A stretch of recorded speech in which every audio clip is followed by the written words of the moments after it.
Welcome. This is a new segment that I'm going to be doing, simply entitled r/NoSleep. These are all user submitted stories from the subreddit r/NoSleep. So without further ado, please enjoy the first entry. This particular r/NoSleep was submitted by Postmortem33. It is entitled, I found a diary page containing a chilling account from an Arctic research facility. November 23rd, 1979. Dear Diary, all my colleagues are dead, but their screams still echo across the building. I found them, one by one, their mouths agape and eyes white dead. They froze in shock as if they gazed into the ugly eyes of an impossible God. Their pale faces spoke morbid volumes, and the bodies had all dried up, resembling leather. All of them stood in the exact same position, against the wall, and pointing at an abhorrent invisible thing in front of them. I had never seen any human being like that ever in my life. Silence slowly settled in the building like black snow falling from the sky, accompanying the world's end. I don't know what kind of hell they saw, but I knew for sure that this place would be our tomb. I would die too, no doubt about it. The dried flesh statues reminded me that the infinite darkness would claim my life too. The Arctic storm raged outside, and the winds blowing at high speeds rendered my hopes for any coming help, and thus my salvation, to absolute zero. It felt like whatever killed them did it swiftly, and then vanished into the facility's walls. After they left this earthly realm, an uneasy feeling of anxiety and loneliness clawed into my mind. Dark clouds took shape in the gloomy sky of my brain. The inner storm felt like a lethal disease now. It advanced throughout my body and mind, eating away at everything it could have eaten and turning me into a pile of misery and despair. I don't even know how it happened. I woke up as usual and went to the kitchen to eat breakfast. To my utmost disbelief, I found no one there. Breakfast was before 8 a.m., and we had to go on with our daily research duties after finishing. The people that sent us here told us the mission would last 6 months. They accommodated us with everything: food, drinks, and great paychecks. They only expected us to find an object that they believed crashed to Earth thousands of years ago. The team and I gladly took upon the expedition and branded our employers conspiracy nutcases. We all laughed about the whole thing, but maintained our professionalism and work ethic and tried to find whatever item they wanted us to find. We never knew where these people came from, but we knew they believed 100% that an artifact of extraterrestrial origin had fallen at the North Pole. So we started doing tests and scans. Nothing came up. We foraged certain parts of the ice where they told us the thing would be. Nothing again. It felt like looking for a needle in the haystack. Nothing, nothing, nothing. Even though we knew it had to be a hoax, we decided to indulge our bosses and try to find the thing. The deal on the table said that if we didn't find it in 6 months, we could go home and keep the money. Diary, if I could turn back time, I would. You have become my only friend as of now, my confidant. When I began writing these words in your pages, I wanted them to be a warning for whoever would find them. I cursed our employers for leaving us to die. I cursed the weather and whatever God existed. Everyone had abandoned us, left us in this place to rot. All hope is lost. After coming back to my senses and considering the situation, I did a perimeter check twice a day, once in the morning and once before I went to bed. Sleep felt like an alien concept to me, just like that damned artifact we couldn't find. In the first few days, nothing happened. Everyone stood in their place with the same demeanor and shock plastered all over their faces. After that, their teeth began falling out, and the dark thoughts nested inside me like a parasite, eating away at everything. When each tooth hit the ground, it felt like a countdown. Tick, tock. Time went by as I stood there with my dead colleagues. Their toothless mouths made it even harder to look at them. Their faces held terrible secrets inside. only a shell of their former selves now remaining. Their eyes had vanished, leaving behind small black holes. I saw a rat going inside one's head. It squeaked with excitement, as if it had found a long-lost treasure of nightmares made of gold. The storm did not relent. Supplies ran low, and my mind's sanity meter neared empty. I would die of starvation in agony, is what I thought. But maybe it would have been better if the killer of my coworkers would get me and ended me swiftly. Seeing them like that over and over and over again made me think about how the employers would handle this tragic event. But I already knew the answer. They would go to the wives and kids at home and say their husbands and fathers died in an unfortunate accident. Maybe a lab explosion took place. Maybe food poisoning demanded their lives. Maybe a vial broke and the exposure made them very sick and they couldn't survive. The men in black suits would then present their false condolences and maybe shed a crocodile tear or two. They would fake feelings of empathy and tell the families they would be taken care of.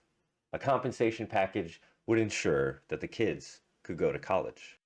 When the families would ask for the bodies of the husbands and fathers, their employers would say venomous words in the vein of, "I'm very sorry, but there are no remains left."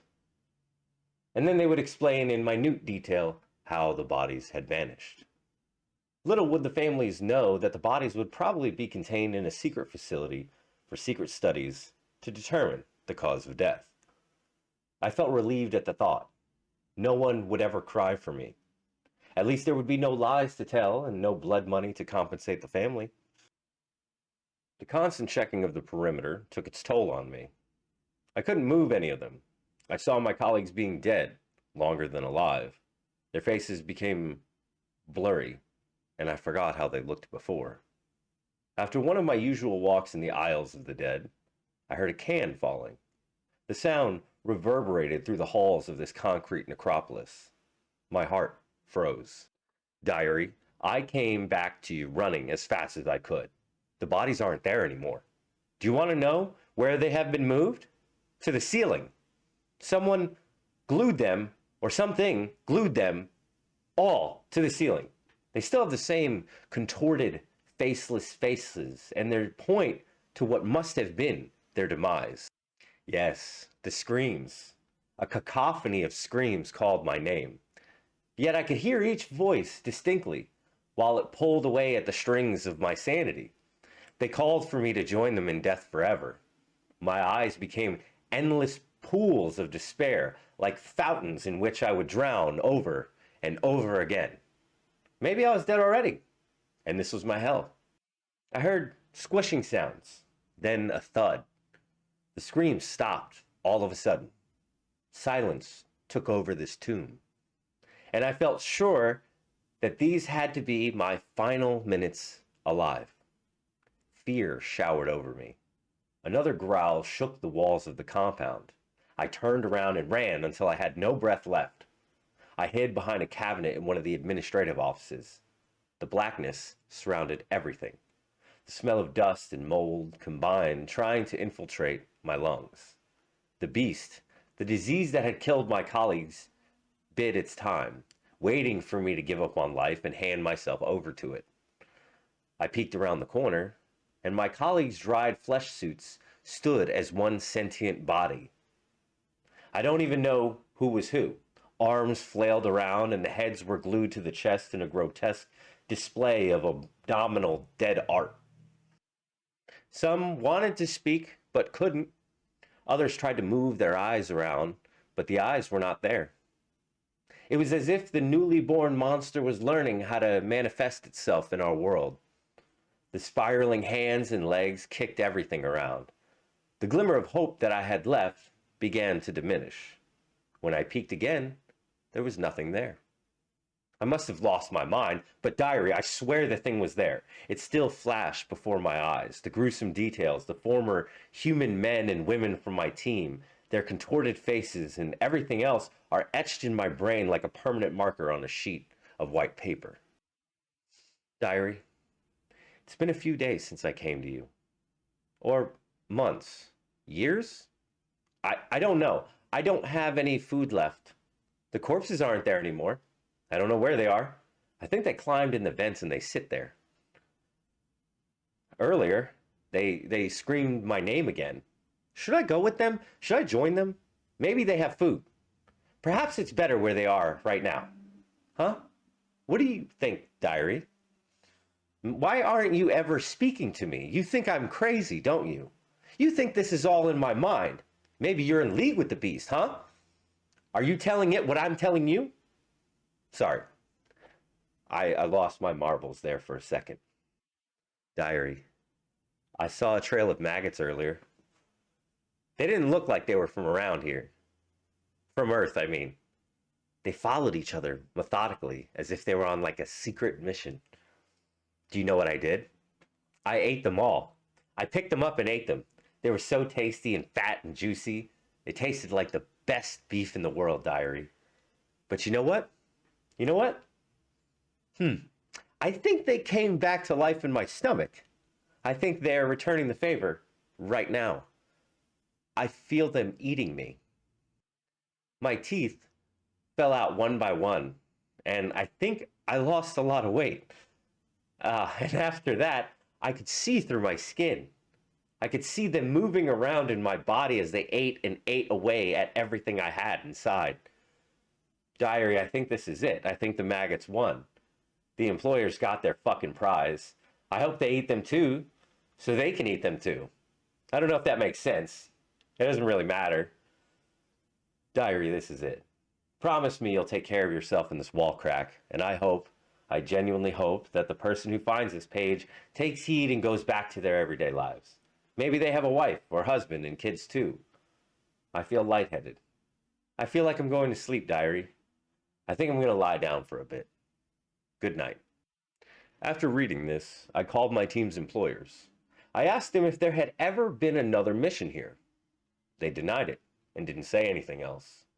So I think we're honestly in big trouble. Big time. And I don't know how we can escape. We must stay here for the mission for 6 months or until we finish it. The scary thing about it? We must study the behavior of an unknown breed of maggots which had been fed human blood.